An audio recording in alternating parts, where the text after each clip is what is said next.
Controller drift can be frustrating while playing Red Dead Redemption 2. Follow these steps to help reduce or eliminate the issue. Step 1. Clean the controller. Start by turning off your controller and using a soft cloth to clean around the analog sticks.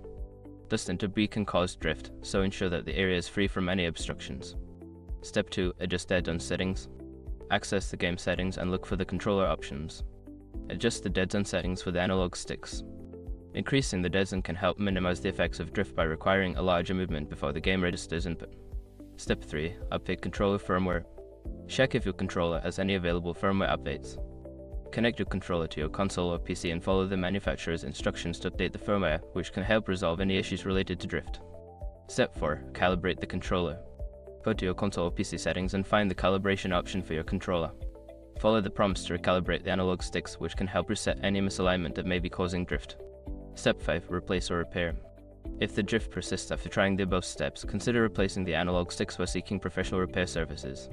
Sometimes, hardware issues may require more extensive fixes to restore proper functionality. By following these steps, you should be able to reduce or eliminate controller drift in Red Dead Redemption 2, allowing for a smoother gaming experience.